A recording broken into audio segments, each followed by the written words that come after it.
Hey everybody, welcome back to another episode of Ask Kati Anything. I'm your host, licensed marriage and family therapist, Kati Morton. I'm so glad that you're here. In today's episode, I'm going to explain why it can feel bad or uncomfortable when our therapist is proud of us or gives us a compliment. I'm also going to talk about how we can end therapy when we have attachment issues, how therapists can alter their treatment depending on our diagnoses. And I'm also going to explain a little bit about why eating disorders often come with food obsession or obsessions in general. I'm going to talk about what we can do when we are terrified of people not liking us. And finally, I'm going to walk you through what to do with our complicated feelings about a parent who was abusive. What do we do with that? Without further ado, let's jump into this first question. Question number 1 says, "Hey Kati, I hope you're having a great week." I hope you're having a great week too. At the end of a super emotionally charged session with my therapist, where I shared something really difficult that I've never talked about with anyone, my therapist said, "You're doing it." And I knew that she meant that I was healing, but it felt really shitty during the session, but I felt really shitty during the session and for days afterwards.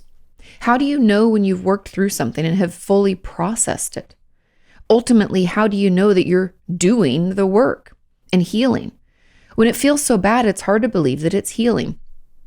I love this question because healing often comes with a connotation that it's a good thing, that it feels good, that we enjoy it, that it's kind of what we should look forward to or look towards. And I'm not here to tell you that healing will always feel bad, but healing, I like to think of when almost comparing emotional or psychological healing with stitches. Now my dog Roxy just busted her foot open and has 10 stitches. And that's probably why it's front of mind for me. But when you see stitches happen, right? We have the initial wound, the skin is torn, and then the vet, in my case, stitches it back together, right? And so it looks pretty gnarly at first. So even though the healing process has started, it's uncomfortable. It often starts to itch. If you've ever had stitches, I had surgery on my finger probably about over a year ago now. It was last December. It itches like crazy, but you can't itch it. So it's uncomfortable. Because it's healing the stitches. And if I itch it, I might rip it. And it also hurts if I itch it. And I know that might sound like a weird analogy, but when it comes to psychological healing, it's no different. Just because we finally put some stitches in it, right? You're finally doing the work. Oh, we're coming together. It looks maybe not quite right at first. And it's probably really uncomfortable. And your therapist was just getting excited. That happens with us because we see your process and your progress and we get just so excited. We're like a cheerleader for you, right? We're on your side, rooting for you. And when we see you finally take that step and make that move, our excitement can come out. And obviously it was not received well on your end. And that's not really anybody's fault. That's essentially your therapist got excited because you're moving in the right direction and you just still feel uncomfortable about it, which makes sense, right? Again, those stitches are starting to heal, which is amazing. Oh my God, we finally got it stitched up. Yay. But it itches and we can't itch it. So uncomfortable. And so my encouragement for you would be to let your therapist know you had this reaction. They're not going to take it personal. We don't take things like this personally because we know that it's part of your process. And it's just important to kind of, as much as you feel able, bring us into that process and let us understand your reactions and where you're at. Okay. Now to answer your real question here, how do you know when you've worked through something and fully processed it? The truth about this is that most of the time, I'd say 9 times out of 10, when something is triggering or triggers that memory or that past experience, we don't really have an emotional charge about it, meaning that I don't feel my nervous system get dysregulated. And that can feel like knots in my stomach, tightness in my throat. I can get really tearful. I could feel really tense. It could, any kind of experience that you would associate with the trauma, the upset, however it has maybe felt in your body or in your brain before. We don't want that charge to be there. We want to be able to almost, for example, when my dad first passed away, to even talk about it, or even my grandma, that's a little closer. I'm not going to go there. It might make me cry. But see that dysregulation, the feeling. I can talk about my dad getting sick and being in the hospital and in and out of the hospital and me going back and forth to Washington as much as possible. And then the call, I remember I was standing in Sean's, the hallway outside of his bedroom in his old house in Laguna Niguel. when I got the call that he'd passed away. And I can talk about it now, and I could tell you how I felt, and I could tell you how much of a blur the next week was, but I don't feel my nervous system getting like completely dysregulated. I don't want to cry. I don't feel my throat like, oh, I don't find myself clenching my fists or my teeth like I used to. And it's not going to bother me the rest of the today at all either. And so just notice if you're able to talk about these things, if you're able to reference them or have triggers come up. Like if, someone else talks about losing their father, I'm like, oh, I lost my dad too. Now, if this was fresh and I hadn't processed it, then even the reference to him passing away could be too much. It could send me, I could start crying. I could be like, excuse me, I need to, remove myself from this experience. So that's what that really means, that we're able to talk about it, we can reference it, triggers can happen, and we don't find ourselves getting overwhelmed. That's not to say that if you catch any of us on a bad day, let's say our resilience is really low, meaning like life has thrown all the curveballs, we've gotten all the lemons in life lately, and we haven't had a chance to take care of ourselves and kind of bounce back, then something could happen and it could still be triggering, because even though these wounds heal, right? Even though those stitches completely heal, it could be argued that it's kind of a weakness. It's a spot in our skin or in our emotional self that is a potential for a wound to occur again, right? The skin maybe isn't as tough there. I know scars, and I'm not getting into all that, but like to keep the analogy going, it could be a weakness or a spot that could be ripped back open if we don't take care of it. And that's just us continuing to do the work, to be a human and try to build our resilience so that when life throws us curveballs, we can manage them. When it gives us lemons, we make lemonade. And it takes time. And I don't want anybody to think that you'll never feel triggered ever again. We just do our best to make sure that we can bounce back afterwards. Does that make sense? I hope so. Now, there was a comment on this that said, similarly, I hate when providers compliment me on doing something well in therapy or handling emotions effectively. I don't want to make them proud, because making them proud means I'm giving up parts of myself and the trauma that I faced. And I don't want to let go of that. That's an interesting correlation. Healing feels awful, and it is so discouraging. And I feel like they're saying they're proud of me for feeling awful. Why do compliments on emotional healing feel so, gross? Great question. Now, a couple of thoughts.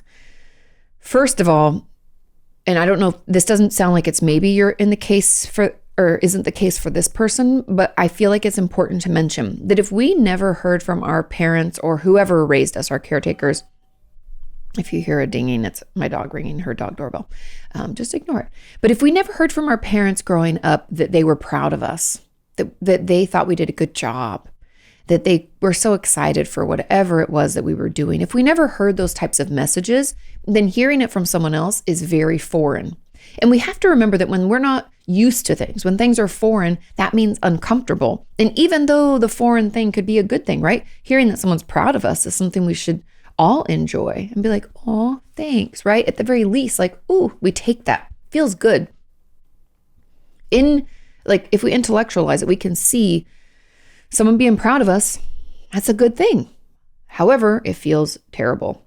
It makes us feel worse. And that's because it's uncomfortable. It's unusual. It's foreign to us. We don't know what to do with it. And so therefore we don't even know what story to tell ourselves about it, right? If I hear that someone's proud of me, the story I tell myself is, oh my God, you did such a good job, Kati. Congratulations. And then internally I'm like, I'm proud of me. Yay. But if we never heard that, we might think, wait, does this mean, I don't know, are they going to hurt me? I don't know. Do they like me? We just don't even know what sense to make of it. And it can feel really icky. So that's one piece. Now, I don't know if this applies to this person, but I felt that it was important to acknowledge that. Then the second piece, going back to this person's specific question, that they said it feels like they're giving up parts of themselves and the trauma you've faced. So you're saying that them saying that you're proud and that you're healing means that you have to let go of broken you, of traumatized you. And part of that is true. We do, when we heal, we want to let go of this old version of ourselves that was triggered all the time, hypervigilant, maybe had a tough time connecting with people, maybe felt very wounded much of our days. And letting go of that, as much as, again, we could say, oh, but it's a good thing to not feel that way anymore. Yes, it's a good thing. However, It's foreign. It's uncomfortable. We don't know what to do with that. And so what I encourage you to do is to tell your therapist you're experiencing this and allow yourself the time to grieve, because there is a piece here when we're healing, when we've got these stitches in place and we're finally healing, even though it feels really uncomfortable. Oh, want to itch those stitches, right? We put those stitches in place and we have to grieve the wound. And I know that sounds kind of weird, but there's a part of us that defined who we were by that wound. And we have to let go of that part of ourselves and thank it for keeping us alive and doing all that it did, right? Often when we grow up in a very traumatic environment, there's a piece of ourselves or a part of ourselves that develops as a protector. It stands up for ourselves, or it helps us get away, or it fawns, it people pleases so that we don't get hurt as much. It does all the things, and we need to acknowledge that piece of ourselves, thank it for its service, and then grieve its loss. Because it's almost like this role doesn't exist anymore. We don't need you anymore, but thank you. And that can be really sad. And it's okay to take your time with that. Let your therapist know you have this belief system and this struggle too, because you're saying you don't want to give up parts of yourself and the trauma that you face. Let them know that that's what you connect. You connect that you're handling your emotions effectively and you're doing something well. And then that means that you have to let go of the trauma that you faced in a part of yourself, and that's hard and you don't want to let go of that. Let them know that's part of your healing process. So be patient with yourself. Grief is a part of a lot of our healing, even though we might not have thought that it was going to be upfront. But there's a lot of parts and pieces and, I don't know, it's like past versions of ourselves kind of that we have to grieve. Okay? Okay, let's move on to question number 2. This question says, hey, Katie, could you please talk about ending therapy while having attachment issues? My therapist is pregnant and will be going on maternity leave in a few weeks. And I've actually been thinking about ending therapy for a while, but the fact that my therapist is now leaving and effectively ending the therapy, it has triggered feelings of abandonment in me. I suddenly feel mentally really bad again. I have generally trust issues and I fear loss, and I'm wondering how I can best deal with the fact that my therapist is now triggering these feelings in me. Do you have any tips? Thanks a lot. Of course. Now, a couple of pieces. It's interesting if we check our facts, right? You were thinking of ending therapy on your own. You're like, I'm doing fine. I don't know if I need to go anymore. But now that your therapist is the one that's making that decision for you because you didn't make it yourself just yet, we're triggered. And I have questions about kind of where this is coming from for you and what we tell ourselves about her taking maternity leave. And if you're wanting to end therapy for now, at least we can always go back. What does that mean? What do you tell yourself about it? When I said, therapy's ending, how do you feel about that? And it's important to take some time to consider those answers, especially what do you tell yourself about it? Like, what's the story? Is it that you're not good enough, that you've done something? Is it that they're never going to come back? And where is that story from? Because it's not actually connected to this therapy at all. This is just another experience of someone leaving our life for a period of time, and we have connected it to a past story. And we're having trouble untangling it. And so here's your opportunity to untangle it, because it sounds like you're actually doing fine and you were thinking of leaving yourself, which is good and healthy. But we have to challenge those thoughts. We have to acknowledge what they are. What are our beliefs about this? What am I telling myself about this? And it's so interesting. Just the other day, I was stretching because you guys know my hip is hurting. I'm going to stretch actually after I do this podcast. And as I was stretching, I was thinking, it's so interesting the beliefs that we have about ourselves. There's so many. Because as I was stretching, I was like, God, it sucks to get older. Meaning I believe that I'm old, but I really don't. But there's a piece of me that's like, if you weren't getting old, you wouldn't have these pains. Now I know that's such a stupid example. But if you think about it, we have a ton of beliefs about who we are, where we are in our lives, where we should be, what we've heard about ourselves. Forever, I didn't think I was a very creative person. And I remember being at an event years ago, and somebody was like, but you create all the time. What does it mean to be creative? And I was like, you know what? I've never even thought about that. And so sometimes we have these beliefs about who we are, what we can handle, what we can't handle, what the world is supposed to be like. We don't even recognize what they are. We don't even take the time to acknowledge them. So take some time to try to identify the beliefs you have around your therapist going on maternity leave. What is it that you're telling yourself about her leaving? How is this different than if you would have pulled the trigger last week and said, you know what, I'm going to leave because I think I'm doing okay. What's shifted and why? And what do you tell yourself about it? Take some time in there. Obviously, there are tools if we have attachment issues, but a lot of it, when you look into the types of therapy that are the most effective for attachment, it has to do with like cognitive behavioral techniques, which is what I'm talking about, like your thoughts, your feelings, your beliefs about this scenario. And because we thought we were doing fine already and your therapist is leaving, we don't really have time with this therapist to dig into our attachment stuff. Inner child work can be incredibly beneficial. I even have a workshop available for sale on my at my website, katimorton.com. You could do that on your own whenever you have an opportunity to do it. Like maybe when your therapist and you are finishing, you could start it right now. It's a 2-hour workshop. Could be really helpful. And so you can take that time, you can do that work, but also I think it's just important to understand like what triggered, like why, what's the story? What's this old belief that we've dug into? And how is it different than if we had pulled the trigger like a week before? Okay. Think about that. Let me know. And there was a comment on this that I also struggle with something similar. My counselor was diagnosed with cancer a few weeks ago. I'm so sorry. And while she's fighting it, I feel in shock and I don't really know what to say or do. I've gone back to my old, I'm fine, masking self, and I can't snap out of it. I'm too scared to bring it up with her because she has enough on her plate and I can deal with my stuff. But the attachment is hard. I don't really want to start up with another counselor because it's taken me years just to trust this one. And I'm in university again. But I feel a bit like I have to keep it together. Talk to your therapist about this. Yes, your therapist should have disclosed like they did that they have cancer and that they're fighting it. Because this might mean that they're not available for sessions as regularly as they would like to be. However, they're still there for you. They have their own therapy to talk about their own shit. That's our responsibility as therapists. You have every right to still share what's going on. Even share in your struggle to deal with the fact that your therapist got this diagnosis. That could be a great therapeutic bonding experience because I'm sure your therapist is having a hard time. It's okay to talk about these things. It's almost like when my dad passed away, I had to tell a couple of my clients. Luckily, at the time I worked at the Eden Sort Treatment Center.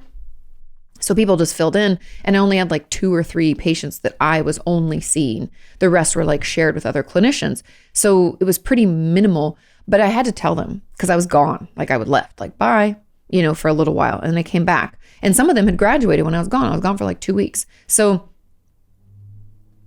and I don't even know if I could come back and see people. It took me a little while before I'd like cry randomly. So they had to share it with you, but you need to share with them what you're going through. Because otherwise therapy is not effective. And when you're like, I don't want to start up with someone else, I don't think you need to.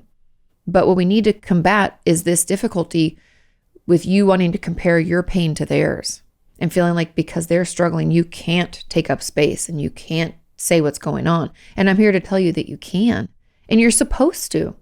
And that's why they're still seeing patients, because people still have their ish to deal with and they're doing okay. If they weren't, they would take medical leave. They'd take a break. Okay? Speak up. I know it's hard, but this is another old story that like you can't take up space, or if someone else is in pain, their pain's more important. That's simply not true, but we believe it, so let's challenge it, okay? Now, there was another add-on to this. It said, not quite the same, but I've recently moved therapists after moving within the UK. We discussed how I needed something in person, so it was a mutual agreement, but I felt the abandonment from my previous therapist. I've now opened up to my new therapist that I'm feeling physically sick with worry over her leaving me and not being able to cope with me, or finishing being a therapist and leaving me all alone. How can I challenge those fears, or these fears? Keep talking about it. And again, like I said at the beginning, I really want you to be curious about where this abandonment feeling is coming from, because if we check our facts, it was mutual. But there's something in here. There's either an old story we keep telling, or there's a reason that it feels or felt like abandonment. But I want to be curious about that, because it technically wasn't. Do we feel this way when any relationship ends? Where does that come from? When did we start feeling abandoned? Do we struggle to be alone? Can we enjoy ourselves by ourselves? Do we struggle to let people in for fear that they'll leave us? So we almost isolate as a way to protect ourselves. Or do we always have to be around people and we struggle to be alone at all? I'm just curious about these things. We have to dig into where this belief system comes from. How long have we been subscribing to it? Why did this trigger it when we agreed? Do we wish they'd say, don't leave? I don't want to end. Imagine how that would have made us feel. Because to me as a therapist, that's really unethical. That feels bad to me. I'm like, ooh, that's not healthy. Not healthy therapeutic relationship stuff. Think about it. That's how we challenge these fears, because they're technically what I would call like, an overreaction, or they're not based in any facts. But that doesn't mean that we can't feel that way. It doesn't mean that we shouldn't feel that way. It just means that we need to dig into it to better understand it, because based on what happened, our reaction is an overreaction, right? It's an indication that there's something deeper. I know we use the term overreaction to be like, oh, they're overreacting. No, as a therapist, overreactions are helpful. They're like little flags that go up and indicators that we need to dig into that because there's more underneath. And this is one of those flags. But we have to figure out where it's coming from. We have to figure out why we're experiencing that. And I don't know, but you know. So ask yourself those questions and see what comes up for you. Now we had a final add-on. It said, Kati, are there ways to solve attachment issues without inner child therapy? It doesn't seem to work for me. Yes, CBT is a good form of therapy. Any kind of behavioral base, I think CBT or DBT. So CBT stands for cognitive behavioral therapy. DBT is dialectical behavior therapy. Also, there's actual attachment-based therapy or attachment theory therapy. Any of those could be incredibly beneficial. They're all proven to be effective for attachment woes. Inner child work just happens to be one of them. And if it doesn't work for you, that's okay. There's tons of others. I'd also maybe say that EMDR could even be helpful if there's some trauma in there as well that we think has caused the attachment issues. Okay? Moving on to question number 3. This question says, hi, Kati, I hope you're doing well. I was wondering if therapists change the way of doing therapy based off of the diagnosis that a client may have. Would a therapist work differently with a client who has bipolar 2 versus a client who has ADHD, or from one who has OCD? I hope this question isn't too complicated. And I just want to know, and I just want you to know I love your work. I'm always excited to see your videos every week. Thanks. Oh, of course. And I'm glad. And no, it's not too complicated. The short answer is yes. And as a therapist, when we do intakes, so your first few appointments, I would call those intake appointments. And that's me getting to know you. That's when I'm asking you probably a shitload of questions or having you fill out paperwork, trying to get a better handle on what symptoms are bugging you. What brought you in? Why did you seek therapy? What's going on in your life that you don't like? Tell me all about it. And that is so that I can best offer tools and techniques to help assuage those symptoms. So let's say our number one symptom is anxiety-based. You're like, I don't sleep very well. I have racing thoughts. I sweat a lot. And I don't like to be in, spaces with a lot of people. I don't really like social situations. So I'm taking notes of all those things. And then I'm going to put it into my therapist brain, or / I'm going to ask even some colleagues sometimes. I used to be part of this journal club, we called it, and we would get together and discuss difficult cases or cases we were looking for some insight into.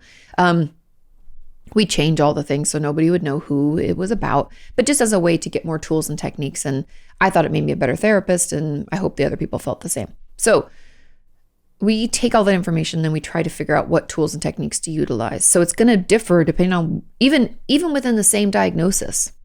So one of my ADHD patients could be more in the depressed or anxious kind of place of it. And another one could their biggest gripes could be the fact that they have a tough time sitting still and it's getting them in trouble at work, and they're having a difficult, time with the kind of more hyperactivity component, right? Everybody's going to be different. Even within bipolar 2, I have bipolar 2 patients who struggle more with suicidality, and that's like their biggest upset. And then I have other bipolar 2 people who are struggling a lot with, maybe they have more of a cyclothymia, like more quicker cycles within their bipolar. Maybe they don't like the hypomania, and that's their biggest gripe. Everybody's going to be different. And so yes, a therapist is going to change the way that we do our therapy based off of the symptoms that our patients are struggling with. I wouldn't even say diagnoses. I would say symptoms, because that's really the goal when I see a patient, is for them to find resolution or at least better management for their symptoms. And so, yeah, it's going to differ person to person, issue to issue. And I honestly think that that's why I love what I do so much, because everybody's different. And it's such an art form, therapy. It's like we're taking the information from you and what's bothering you most, and then I'm trying to offer resources or tools or even analogies to help you better understand and better manage what you're going through. And yeah, that's really cool. Okay, let's move on to question number 4. This question says, Kati, why is it that restrictive eating disorders often include an obsession with food? Even though it's the thing that we're avoiding. I've been highly restricting for about 2 months and have become kind of obsessed with grocery stores. I go anywhere from 3 to 5 times a week, usually making small purchases each time. I have a ton of snacks and binge food in my room that I've accumulated, but I don't eat it. It's like I'm punishing myself by having food in sight that I don't allow myself to have. I spend so much time on grocery apps, websites, analyzing nutrition labels, and filling imaginary carts with things that I wish I could eat. All of this takes up so much of my time and headspace. I know it's all a coping skill, but I hate it so much. Is it normal for someone with an eating disorder? Yes, so incredibly, incredibly normal. And there was a great comment on this too, so thank you to the person who left this comment. Sometimes it's like you guys read my mind. And the reason that this happens, so this is normal, and the reason that this goes on, and the reason that we're so obsessed with food, and the reason that I always say, if your thoughts about food, exercise, so either getting food, getting rid of food, compensating for food, any kind of eating disorder type thoughts, if those take up most of your brain space every day, you have an eating disorder. I know people want to say, but I only do this X number of times, or that this number of times, or I've only sometimes.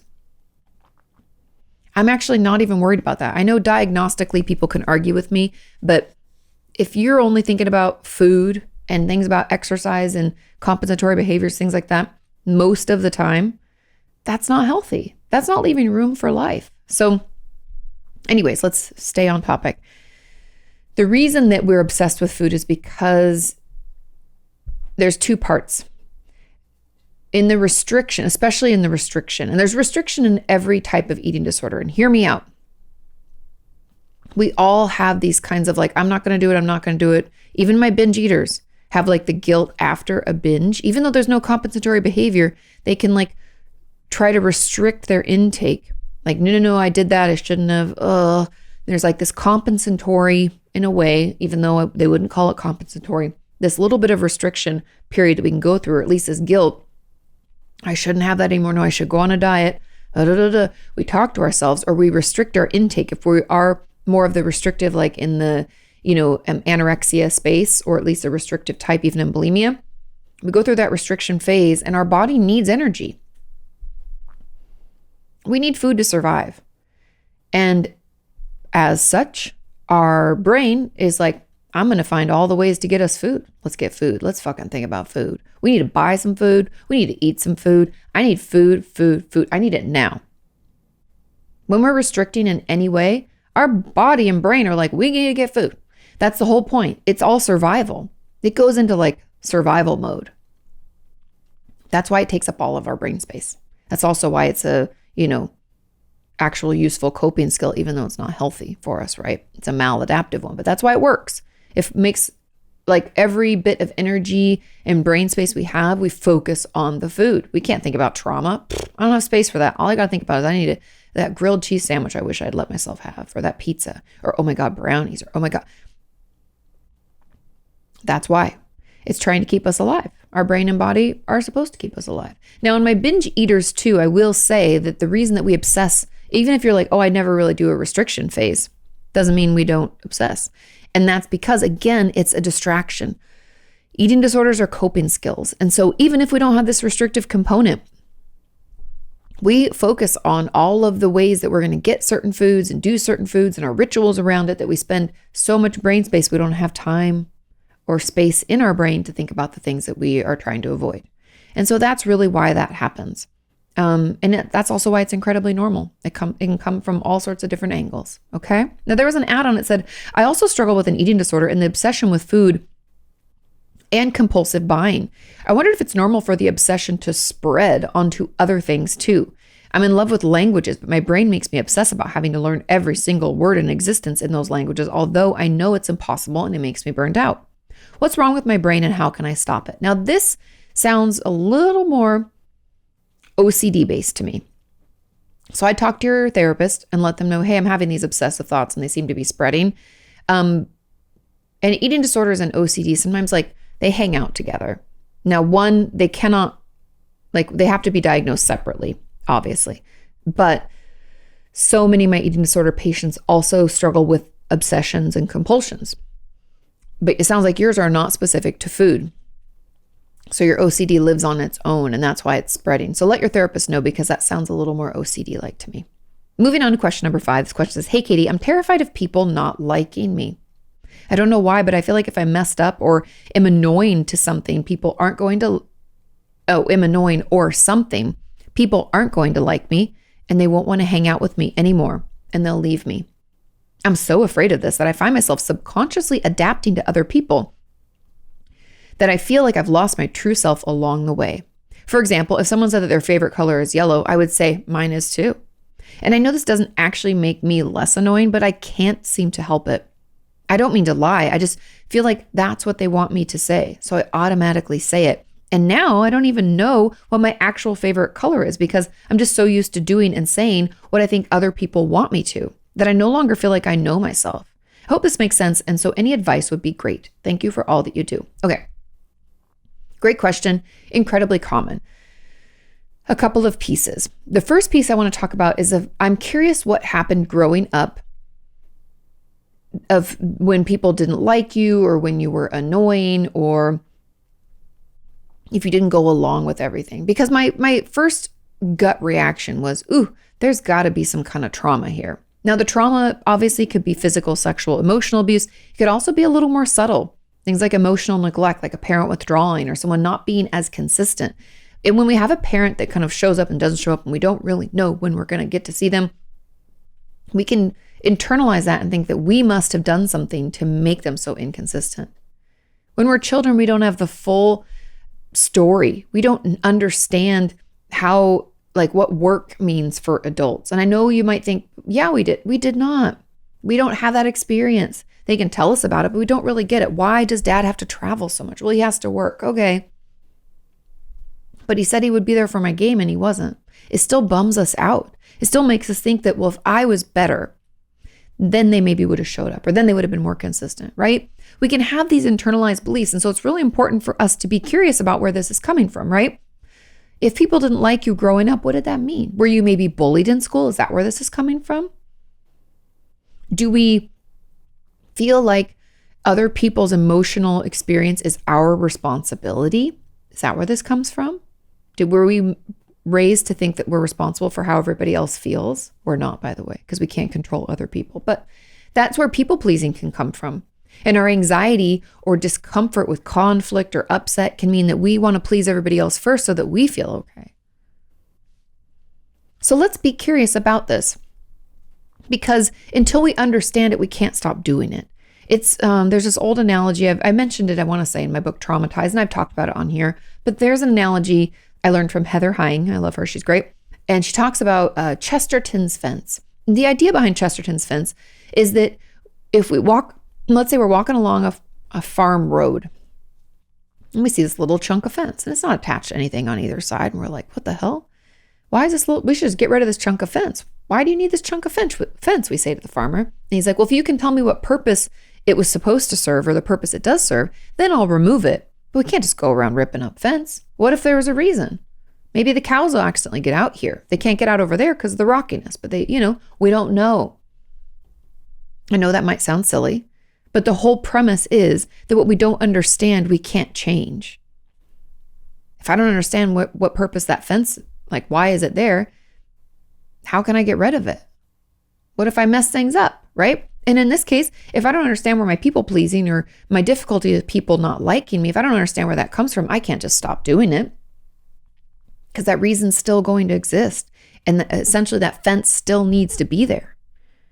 So we have to untangle it first. We have to figure it out. We have to be curious about where it started. Has it been our whole lives? Who encouraged the behavior? It took me a while to figure out where my people pleasing came from. So be patient with yourself. Ask yourself questions while you journal. What would it mean if they didn't like me? What am I afraid would happen? Well, then I'm afraid I might be ostracized. Okay, well, what would that mean? So if I was ostracized, does that mean I really want to be part of the group?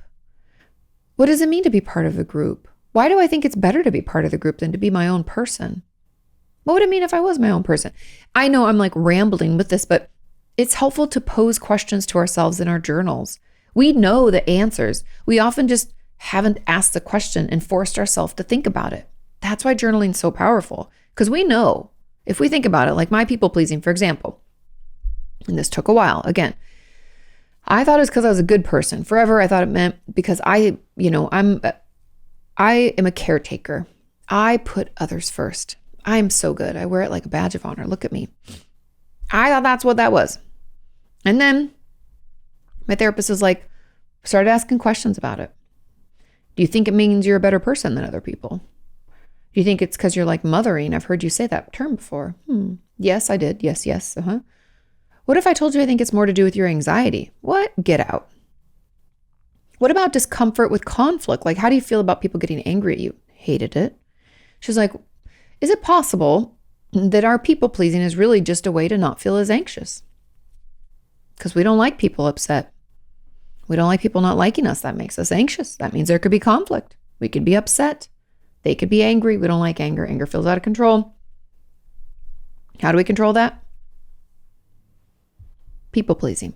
So be curious about where yours is coming from. That's just my example. That might not be everybody's, but there's a reason in here. There's a reason for your fence, and we just have to figure out why. And then once we figure that out, then we can try to stop it. Then we can be curious about who we are. We can try out things, look at different colors. Which ones do we like? What kind of food do I like? We'll have to do some things on our own so that we're not influenced by other people, because that urge, I will tell you, to go back and do that people-pleasing behavior, or that, making sure people like us, it will pull you for a while. So it's best to try to figure it out on your own first. Okay? Final question number 6 says, hey, Kati, can you talk about dealing with conflicted feelings towards abusive parents? I need distance to feel safe enough to work through trauma from childhood sexual abuse, but at the same time, I do miss them. I love them, and I don't want them to be sad. I feel like a huge disappointment to them. I don't know how to keep the relationship, how to be a good daughter. This is so complicated, and my best advice is to read about trauma bonds. Now, I have a video about it. You can look it up on YouTube, just Trauma Bonds, Kati Morton. There's also a beautiful book. Go to my Amazon shop. Go to amazon.com/shop/Kati Morton, and you'll see it's called, let me pull it up here.